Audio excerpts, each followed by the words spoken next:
Bird, which is the latest from Andrea Arnold, who's the British director behind such poetically realist gems as Red Road, Fish Tank, American Honey. So she made the documentary Cow a couple of years back, which was a very sort of movingly told story of the life of a dairy cow.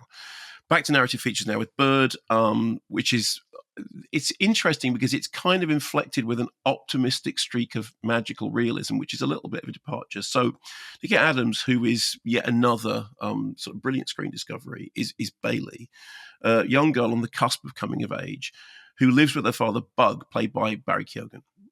Bug has announced that he is going to marry his new girlfriend. He's also got himself a toad, which sweats hallucinogens, but only when exposed to the right kind of music. Here's a clip. I want you to give a warm welcome to this little darling. All the way from Colorado. Hey, listen. So she likes a little bit of a slime, if you know what I mean. But when she slimes, she gives off this, fucking, hallucinogenic. There you go. So I need the slime for the wedding. I need a bit of cashmere, you know what I mean? Kaylee, she wants a DJ. And what Kaylee wants, Kaylee gets. I'm gonna sing a little song to her. Come on. It needs to be sincere. Honestly, it's your slime. Sincere. A bit of sincerity. She likes Coldplay. She likes Yellow from Coldplay. He sounds a long way from the microphone. It sounds like one of those badly mic'd press conferences where you can't hear what anyone is saying. Well, that's partly because the whole thing has a kind of very kind of handheld verite feel to it. I just love the idea of, in order to make the toad slime hallucinogens, you have to play sincere music like Yellow by Coldplay. Anyway, meanwhile, Bailey's mum is living with an abusive thug who is a danger to her and her children. Her only escape is watching birds, which have a kind of Kes-like quality. You know, she films birds on her phone. And then one day, out in the fields, she meets a man who calls himself Bird, played by Franz Rogowski, who was so great in Passages. And he says that he's come to find his family and that he used to live in the same building as Bailey. But he's got this kind of otherworldly quality. He spends a lot of time standing on the top of buildings like a kind of, unsuperhero-y version of Batman. And he sort of becomes a kind of guardian angel figure, and Bailey offers to help him find his family.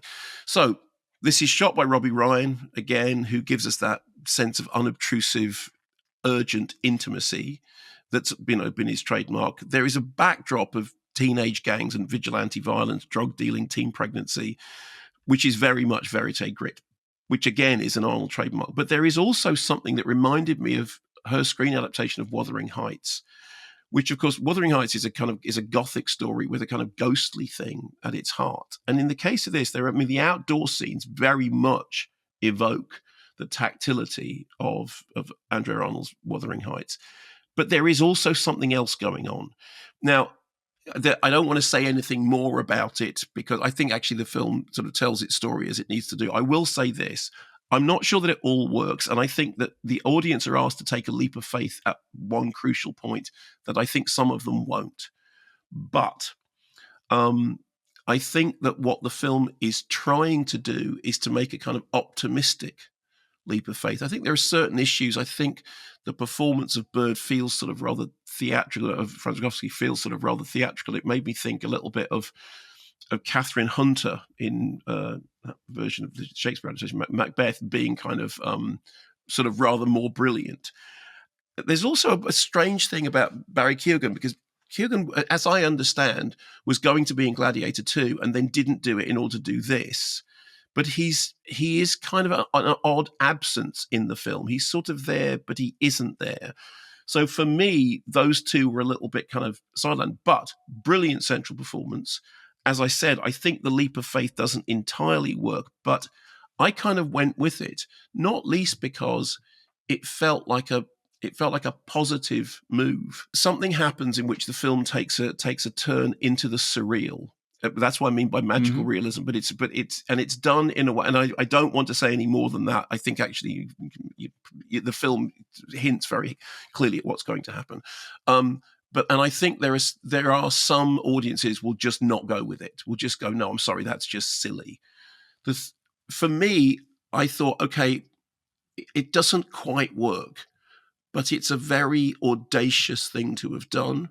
And I think that at its heart, it does it because it wants to paint a positive picture. And I think it tries very hard to do that. It's certainly not one of Arnold's best, but even when she's not at her best, she's one of our most brilliant filmmakers.